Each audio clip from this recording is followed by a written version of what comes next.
when we talk about abortion, there's the surface narratives, and then I'd say there's the real stuff and the real reason they're doing a lot of this, and frankly, a lot of the really disturbing things behind it. If a mother is in labor, I can tell you exactly what would happen. The infant would be delivered. The infant would be kept comfortable. The infant would be resuscitated if that's what the mother and the family desired. And then a discussion would ensue between the physicians and the mother. So I think this was really blown out of proportion. We're talking about fourth trimester abortion, or what anyone in the normal world calls infanticide. Because remember back in 2019, this happened. This is Washington Examiner back in 2019. And this is important because this ties into the current leadership of this country. It says Planned Parenthood was just forced to admit in court to harvesting aborted fetal parts. This story was suppressed. The people who first blew the whistle on this were actually charged with major crimes for showing people this information of what was happening. They lied about this initially. They claimed they weren't doing it. It says here, in a recent preliminary hearing in the court case against the Center for Medical Progress, the organization exposing this, a Planned Parenthood official admitted to harvesting aborted fetal parts for the purpose of selling them to human tissue procurement companies that buy human tissues, whatever these are. Sandra Merritt and David Deladane are currently defending themselves against 15 felony charges after the series of undercover videos exposed the abortion provider's unethical trade in baby body parts. These two individuals are facing 15 federal charges for taking undercover video showing that they are harvesting the organs and body parts of aborted infants. It says, as Liberty can, keep in mind now, it's up to like 9 months, even like 2 months post-birth now if you're in California. So it's no longer just fetuses. This is full developed infants at this point in many cases. As Liberty Counsel has pointed out, Merritt and Daladin are the first undercover journalists to be criminally prosecuted in California history. These are undercover journalists being prosecuted. Folks, remember, the Justice Department won't even investigate who leaked the information on a federal proceeding to Politico. But journalists are being federally prosecuted, 15 felonies for taking undercover video proving that these organizations are harvesting organs from infants and selling them, and there's a whole campaign around this. Now, let me show you something important with this. Let me hear this out, right? This is 2019. The felony charges against the Center for Medical Progress have been pursued by pro-choice politicians, pro-abortion politicians, such as former California Attorney General Kamala Harris and the current Attorney General Javier Becerra, two individuals top level in the Biden administration. Kamala right there, right? Remember, Breeze, at the time, Tom Fitton, who was again with Judicial Watch, one of the organizations that did a lot of the FOIA requests, also exposed that yes, they're harvesting the organs of infants. Yes, abortion is a money-making system. They're doing this for profit. They're making money off it, and they're defending their rights to do it. That they were also involved in creating these humanized mice, experiments of which the Fauci system was involved to a good extent, to create these mice with humanized lungs that they were using to create new viruses.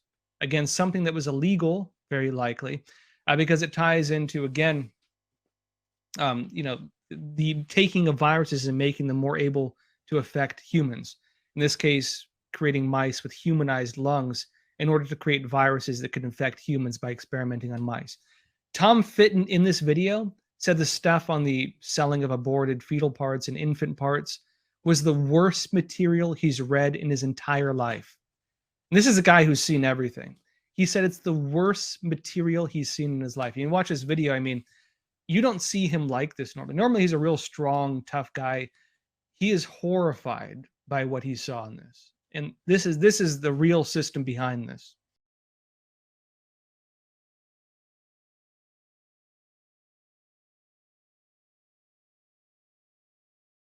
I want to go into the pro-abortion issues, Roe versus Wade, anti-abortion issues, and what's happening with all of this Because even beyond this, it is displaying, I think, a lot of the hypocrisy within our legal system. It says here, folks, pro abortion groups target churches for Mother's Day protests.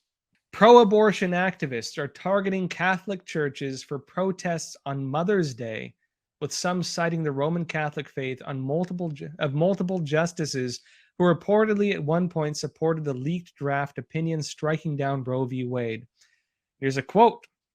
It says, whether you're this is from the organization organizing these protests, whether you're a Catholic, a for choice, ex-Catholic, or other of no faith, recognize that 6 extremist Catholics set out to overturn Roe. The pro-abortion organization group Ruth sent us, i.e. Ruth Bader Ginsburg, who the dead justice, who really created a lot of these policies in the first place, or helped create them. They posted this on Twitter with a video of activists appearing to disrupt a church service. And they say, stand at or in a local Catholic church Sunday, May 8th. Now, just to compare this, what would happen if any of us here were to, say, target an individual, say there's a public policy, if you or anyone, you, me, or any one of us were to, for example, call out that person's religion and then go and disrupt their religious services as a form of protest, organizations that had nothing to do with these individuals. If, for example, Ilhan Omar, representative, were to enact a policy and then rather than criticize her or her policy, people went to mosques, because she's Muslim, and protested at mosques, what do you think would happen? The Justice Department would step in and they'd say that's discrimination. You'd have the media ranting all over the place, saying discrimination, radicalism, racism. Why are they not saying that on this side? It's because we have a two-faced legal system, a legal system that does not actually represent the narratives it claims to represent. This is actual discrimination. This is actual religious discrimination, actual bigotry, singling out an entire group of people based on their faith who have nothing to do with this policy in many cases, singling out individuals of a certain faith and then targeting their faith rather than them, right? This would be called radicalism. This would be called racism. This would be called extremism under any other discussion. This is an example clearly of a two-faced legal system, one that does no longer has the blind justice. You have a legal system that persecutes people on one side and allows for crimes on the other. When you get to it, when you enact a legal system that does that, you no longer have rule of law. You have tyranny. You have a tyrannical system that's meant to suppress one group of people while giving free rein to another, right? Two classes of people. That is what this represents. Let me show you something else. There are veiled threats right now, death threats against Supreme Court justices. And let me show you this. This is from Twitter, and I have to show you a screenshot because the individual deleted the original tweets. All right, so these are tweets that are making some rounds. This is from Simon Gwynn, and I have to show you a screenshot because he pulled down these tweets and I couldn't find an archive. This is a blue check mark. I believe he's a gaming journalist, and he says this: if you had the chance to kill Clarence Thomas and Samuel Alito, the two oldest right-wing Supreme Court judges, should you do it while Biden can get his nominees in place to replace them confirmed? It's interesting as an abstract question, but becomes a real conundrum if, say, you're terminally ill and have little to lose yourself, but that it could save many women's lives in the future. This is an individual suggesting that people should kill two Supreme Court justices and saying that you should do it while Biden is still in power because he can appoint new justices if you kill them. And he's saying that, if you're a person who has nothing to lose, again, we're in a pandemic, maybe you have a virus or a sickness and you're terminally ill. He's saying if you're terminally ill and nothing to lose, why not do it essentially? Because that could save many women's lives in the future. You'll be saving lives by carrying out an assassination. That's what this individual is saying on Twitter. Folks, when Trump told people on January 6th to be peaceful and to go home, he had his tweets deleted and they're trying to accuse him of insurrection. Here's an individual calling for the murder of two Supreme Court justices, calling for actual assassination. I checked his account today. He is still on Twitter. They did not ban his account for this. Remember, you're dealing with the same types of individuals right now who are, trying to get people banned, saying advocacy of violence. We need to make sure there's no advocacy of violence, make sure there's no insurrectionists, make sure there's no extremism. If they don't deem things like this extreme, then what are they talking about, right? What are they talking about if this is not extremism?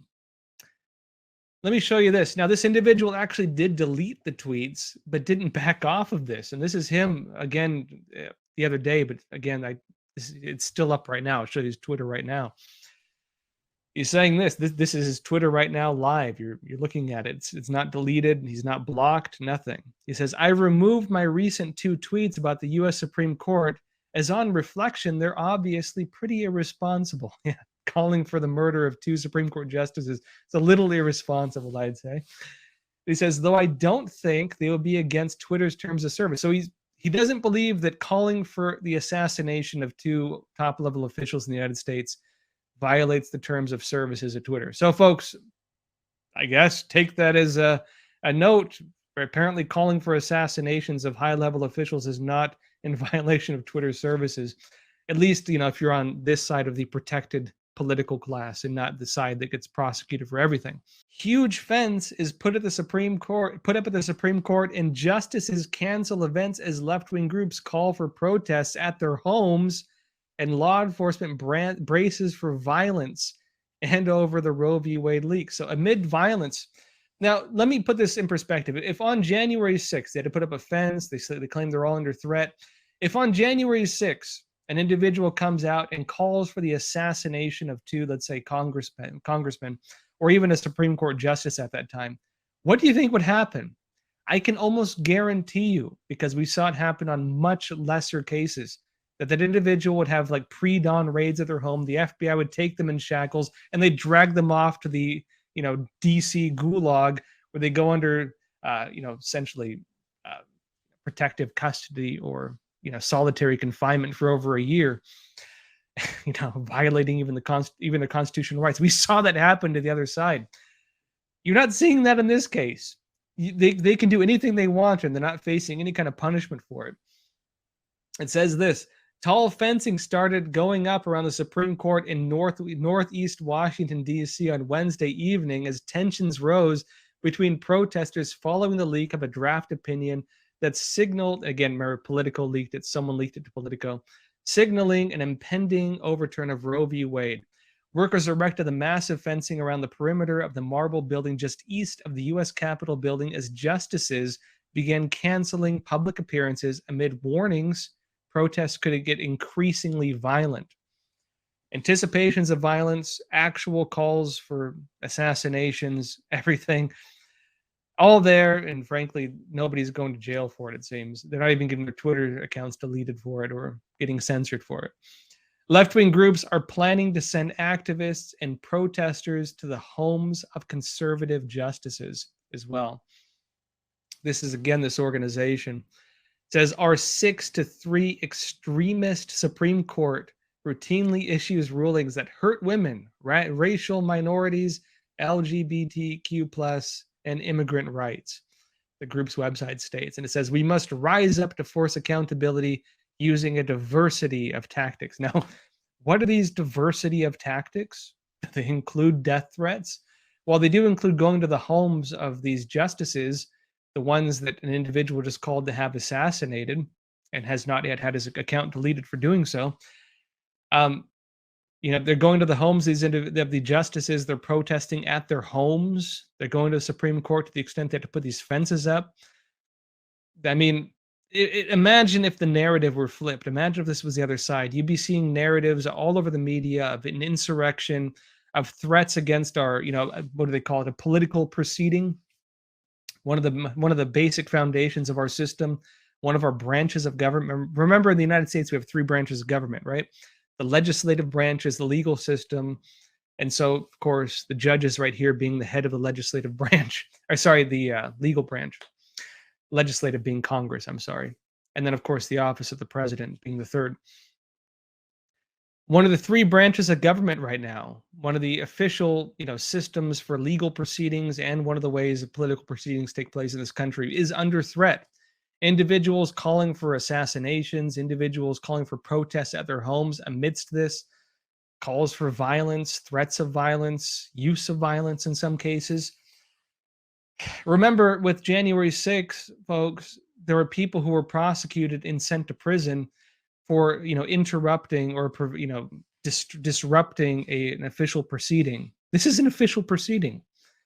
And remember as well that the justices should not be able to change their opinions based on protests. The job of the Supreme Court is to judge whether things violate or don't violate the Constitution. Their basis of judgment should be the Constitution, not public pressure. And so here you have them trying to, through the use of protest and other means, trying to force them to change their judgment on the Constitution, using again threats of violence, which by definition would be terrorism. The definition of terrorism being, the threat or use of violence for political goals.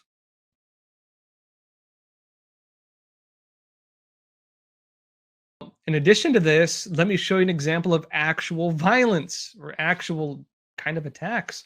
The Post Millennial has this story. It says left-wing militants torch pro-life organization office with Molotov cocktails. And it says the Madison, Wisconsin headquarters of a pro-life organization has been vandalized with Molotov cocktails. Vandalized, aka, arson, right? Vandals set fire to the Wisconsin Family Action Office early Sunday morning, Madison.com reported.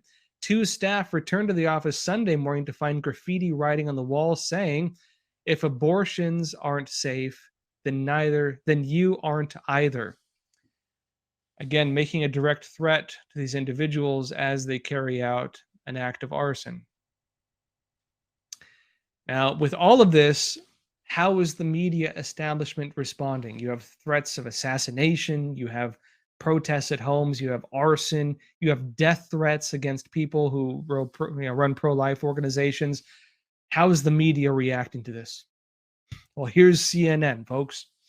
CNN says law enforcement officials warn of potential violence, which is accurate here, in DC and nationwide in wake of Supreme Court draft opinion. CNN reports law enforcement officials in Washington, D.C. are bracing for potential security risks posed by reactions to the leaked draft Supreme Court majority opinion that would strike down Roe v. Wade. And they say this: law enforcement officials from the National Fusion Center Association hosted a call Wednesday with roughly 150 participants to alert state and local partners about demonstrations nationwide that have resulted in some physical confrontations, other possible demonstrations, and the uptick of social media chatter, according to sources familiar with the call. And it says this: multiple sources told CNN the recent developments could embolden violent extremists, right, to engage in attacks or other criminal activities targeting abortion clinic staff, patients, or clinic facilities. They're flipping it, folks. They're flipping the narrative. They're saying that the threat is coming from the right. The threat is coming from the, people who are pro-life, not from the people who are, burning down buildings, not from the people who are posting death threats against the justices, not those people. The funny thing is, if you actually read the whole CNN article, they actually do say things accurately. In content, they are accurate. But because they don't provide the context showing what they're actually talking about and who is carrying out the violence, they keep it vague, except for this one line where they make it seem like a right-wing issue. They don't actually state which side it's on. And so reading their article, you could again, it's not technically wrong, right, in terms of the information they're giving, but they don't say who's doing it. And so they're actually, throughout the article, they actually name a lot of the acts of violence and the threats coming from the left, coming from the pro-abortion communities. They say all the things that the left is doing, the pro-abortion communities, but they don't give context to it until they get to this part where they make it seem like a right-wing issue. And so reading this, you could be totally misled and think that, hey, oh no, those anti-abortion extremists are the ones you need to watch out for. Look out. when in reality they're flipping the narrative on everyone. Yeah, you see them do this kind of stuff a lot, where they lie through omission, basically.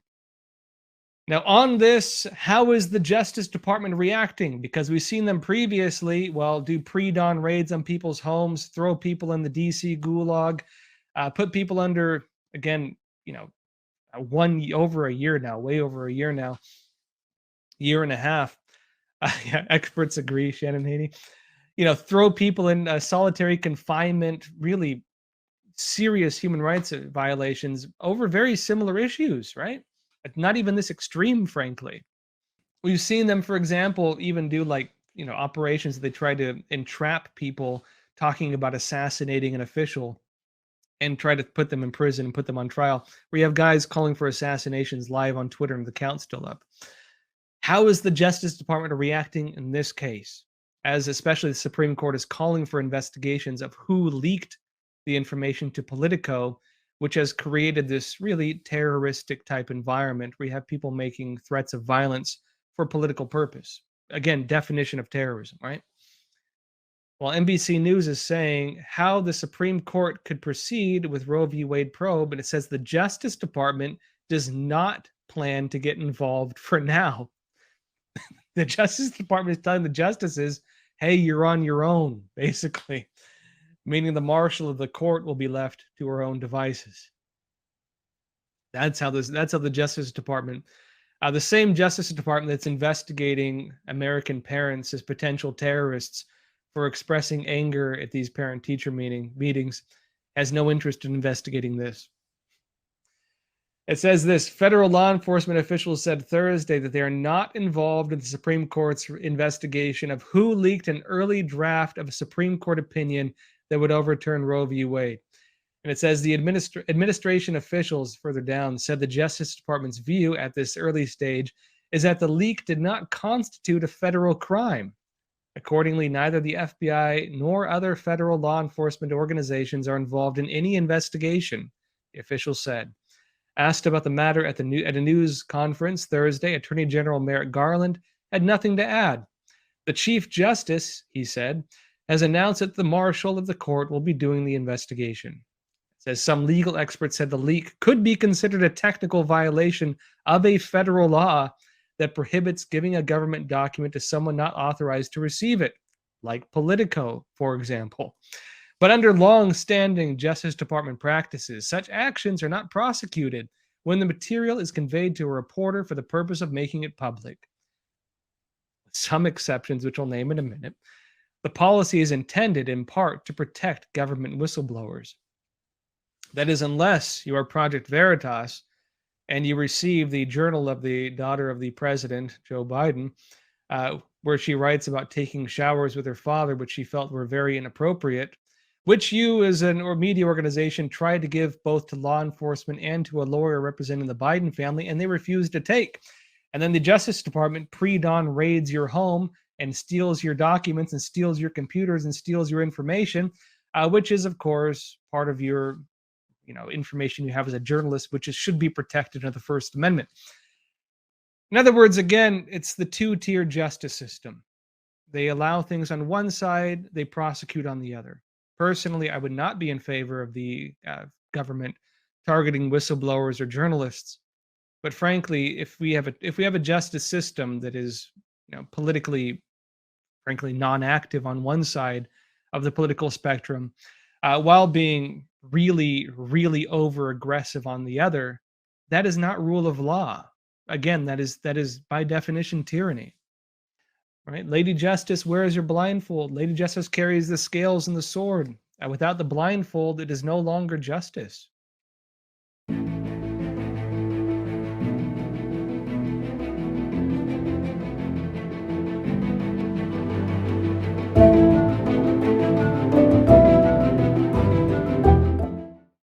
Men cannot get pregnant. Now, while I do believe men cannot get pregnant, is frankly, all of human history has shown us, maybe with examples we've never seen if they ever did exist. Frankly, folks, even that is falling apart. One of the main political narratives of the trans movement, and something they would even censor you on Twitter for saying previously. Men can't get pregnant. Here, let me show you this. It shows the Google search engine. 2 examples previously on Google. Right? Previously on Google, it used to be this. Is it possible, right, for a man to get pregnant? Yes, it's possible for men to become pregnant and give birth to children of their own. In fact, it's probably a lot more common than you think. Here you have the meme. Okay, now change the answer to support the current thing, because that's the new joke, right? I support the current thing. And if you look at the Google search now and you type in, can a man get pregnant? This is the new answer. People who are born male and living as men cannot get pregnant. It is only possible for a person to be pregnant if they have a uterus, i.e. a woman. Right? Define woman, right? How many of you here are biologists? Or anyways, folks, that's where the narrative is, and it's falling apart. People are making fun of it. Let me show you another story. Fox News, Gavin Newsom, the governor of California, savagely mocked as a disgusting transphobe for claiming men can't get pregnant at an abortion rally. This corrosive manipulation of reality is eating itself, right? It's such a self-contradictory narrative. You can only alter reality so much before the altered reality begins to collapse within its own self, right? They've broken the bonds that were holding the system together. Atlas is shrugging and the sky is falling, right? That's what's happening.